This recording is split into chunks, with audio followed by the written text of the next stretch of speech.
What's up, comic fans? It's time for that new comic book day haul plus review. So we got 50 centers. We got books from the last 2 weeks, the prior 2 weeks. We got books from this week. And like I said, we got some 50 centers. And we're going to do it all right after this. Spartans! What is your profession?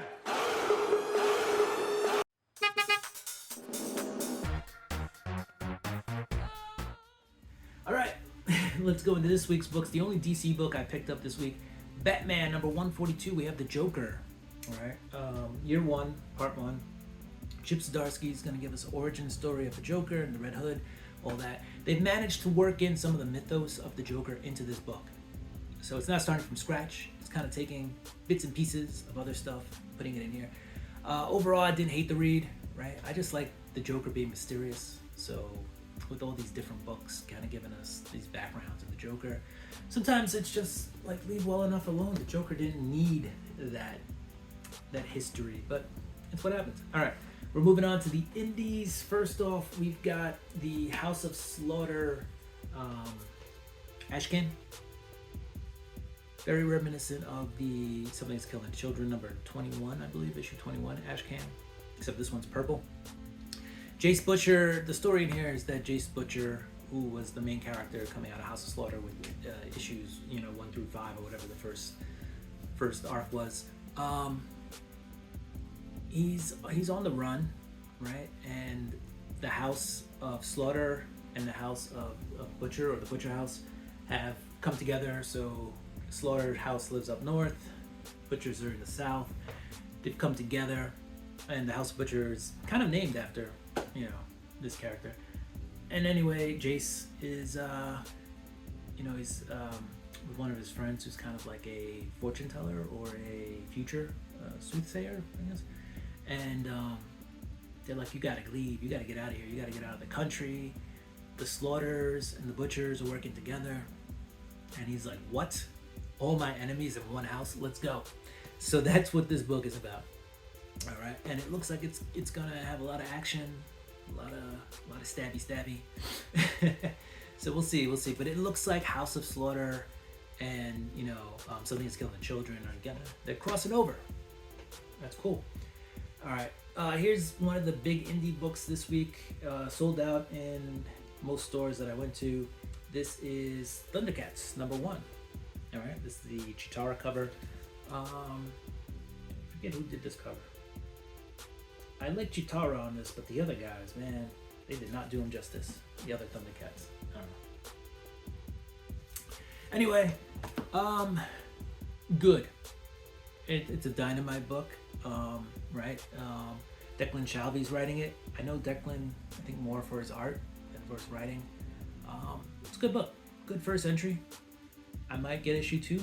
It ended up kind of on an interesting Mumra. If you remember Mumra from Thundercats, Mumra's on the last page, so we'll see where it goes. But I'm not 100% pulled in yet. All right, but still, it wasn't a horrible book.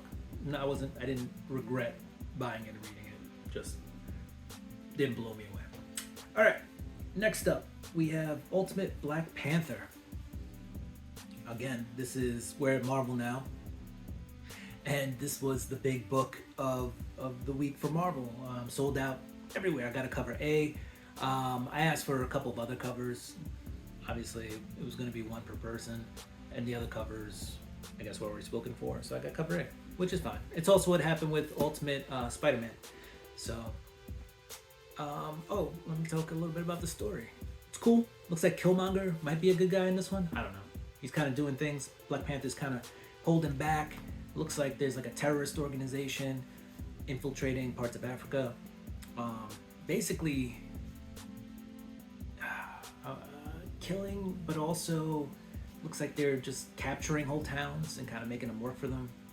Whole thing. So check out Ultimate Black Panther. I think it's worth a read. Venom number 30. There's just Venom on Venom violence in this book. Basically, Brock's trying to break free from the Meredith, who's the main villain in this, break free from his circle, I guess, constant circle of Venoms, always kind of ending up as this Meredith character. He kind of does it, and then Carnage shows up, and it's the Carnage from when he killed the Venomverse. Carnage kills Venom. So gotta see where it goes. And he says he killed Brock at the end of this issue, so we gotta read it, see where it goes. And I'm like 50-50 on Venom, and then they throw in Carnage, and you're like, well, now I gotta stay on it. Thanos number 3. Basically, in this book, the Illuminati turned Death into a human at her request. All right, they didn't just do it, to get Death out of the way. And Thanos didn't like it, so he brings her out of it. He basically kills her human form so that Death comes back. Death is like, listen, dude, you're ruining my life. I'm going to kill you. So that's where we're at the end of this one. Check out the cover for the next issue. It's pretty dope. And it looks like Death and Thanos are throwing some fisticuffs. We have Doctor Strange, number 12. The dog, which is so weird because he's such a lovable character. Doctor Strange dog, I kind of forgot his name. But anyway, this is a story centered on him. So it's a really good, really fun read. And basically, Bats, that's the dog's name. Basically, Bats is like, hey, Doctor Strange, I smell something in the house. And Doctor Strange is like, you crazy, Bats. Like, I would know if anybody broke in. He's like, you would know, just like when Black Cat broke in and stole stuff. He's like, He's like, besides for that time. But anyway, turns out Doctor Strange's brother has come out of like some mirrorverse and is causing some commotion. So check out Doctor Strange. It's a fun read. It's been a really good book, really fun book. Star Wars Mace Windu number 1. It's okay. I don't know. I'm gonna get issue 2. Probably not. I like the Mace Windu character. I wasn't sold. The art kind of pulled me out of it.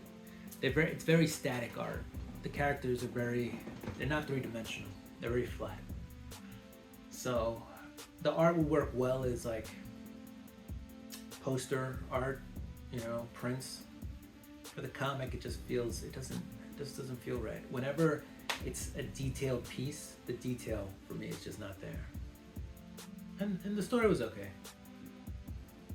I read it a lot like something that was, young teen, YA kind of novel or something. I don't know. Even kid friendly. But with that said, I did grab the 1 in 25. Sticker says 20. I didn't pay 20. I think I paid below the ratio. I think I paid 15. So 1 for 25. And on the cover, it's a pirate. I forget her first name. Cruz, I think is the last name. But first appearance, first cover. So I got that. And then last but not least, this probably should have been in last week's books. We got Philadelphia number 33. And yeah, I've been collecting it, not reading it, but I've been collecting it because Savage Dragon's on the cover. And also we've had Spawn in here, so they're kind of bringing this Image universe from the 90s into this book. So we're ending with a book that came out last week, I believe. But pretty cool overall. All right, comic fans, that was my comic haul. Thank you for staying with me. That was really long. I don't know if we're gonna break it up into 2 parts, but if you could do me a favor, if you like the content, don't forget to like, subscribe, hit the notification bell, go ahead and throw me a thumbs up and comment down below. Do what you do, I'm gonna do what I do. I'm gonna get ready for next week's books. Peace.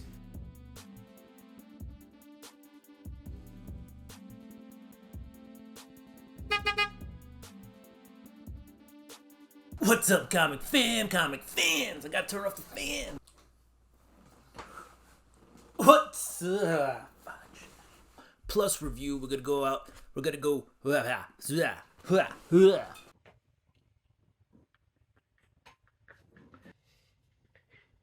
Couple comments.